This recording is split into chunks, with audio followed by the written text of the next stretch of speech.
about Gable Steveson has arrived. Look at Gable play the game.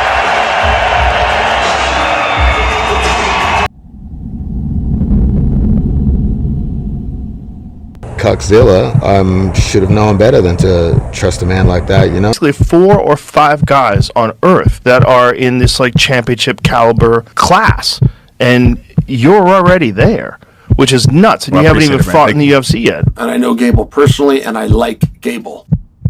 I just want to share that with you as I speak about Gable, because I think I'm unbiased. I think while being biased, I can call it straight. I am biased towards Gable.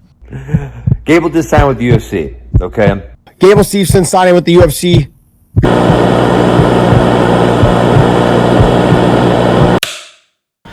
On April 11th, 2026, the UFC have made one of the most controversial signings of their company's history. On UFC 326, it was announced that Gable Steveson has signed for the UFC. Some controversial signings they made from the past have been stars like CM Punk, who was a WWE star who had a big name, but an individual who also lacked basic mixed martial arts skills and ended up going 0-2 in the company's record books. Another controversial star that the UFC also signed was Patchy Mix. This was due because he was a big name from Bellator, but he is now an 0-2 fighter in the UFC. None of these fighters, though, are as much controversial as what Gable Steveson has done. The achievements that Gable Steveson has acquired has made him one of the most rising stars of the UFC. Also, as John Jones, the supposed GOAT of the UFC, as his mentor, the future looks really bright for this guy. His accolades show that he's a 2-time NCAA division champion and is also an Olympic gold medalist. But on June 15th, 2019, an incident would happen that would cause harm to a poor woman and would also show how much of a terrible character Gable Steveson is. At 1:00 a.m. on a Saturday, a woman who is visibly injured enters a Minneapolis hospital. She then reports that she was sexually assaulted by these 2 men who were named Gable Steveson and his friend and wrestling teammate, Dylan Martinez. This investigation would spark a 6-month process that is very sad and deplorable from what actions have occurred. Due to some privacy reasons, the name of the victim of this case was in fact kept private. What makes this case very daunting is the tactics that the legal system and team of Gable Steveson use in order to avoid these charges.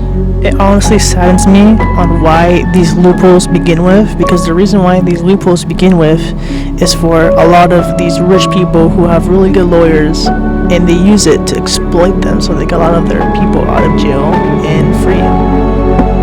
Think about it, man. Like if you don't have enough money for a lawyer, there can be a lot of chances of you getting arrested, and you can have saved yourself if you had money for a good lawyer. Like at that point, it makes you beg the question that life's pay to win. This case would also change one of Minnesota's loopholes, which honestly, I don't get how this even existed in the first place. Like, why does this loophole even exist, you know? This Minnesota loophole states that a person cannot be convicted of rape or sexual assault if the victim is heavily intoxicated.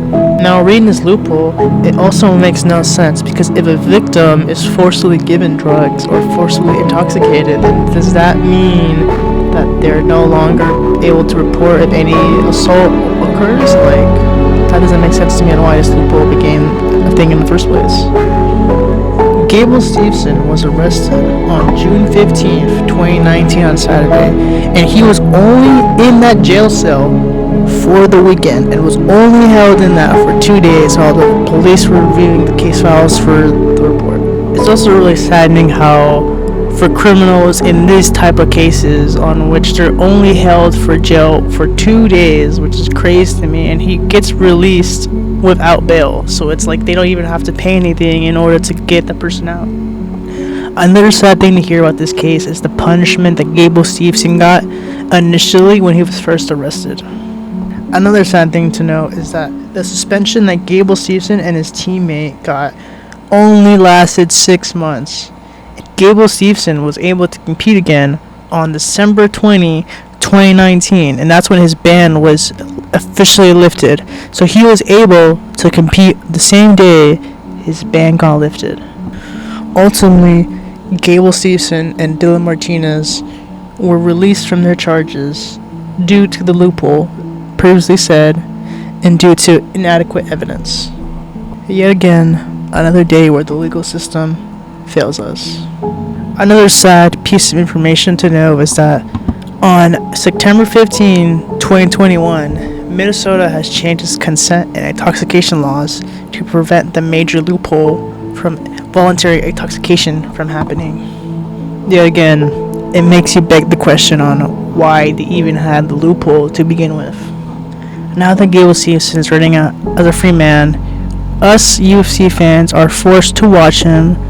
Another reason why I decided to make this video is because I feel like a lot of the UFC fans are very misinformed about the Gable Steveson case. A lot of people, especially from TikTok, believe just because a person is not found guilty or charged, that means that they're 100% innocent.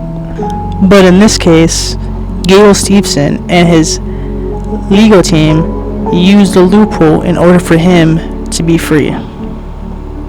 Now just remember, every time you see Gable Steveson walk out, every time you see him in a fight promotion, every time you see him trying to act like a good person, just remember what he did and don't forget. Because people forget. Another thing that me and a lot of other UFC fans point out is that if you look up John Jones and his criminal history, he's also not a very pleasant person. Let's just say that.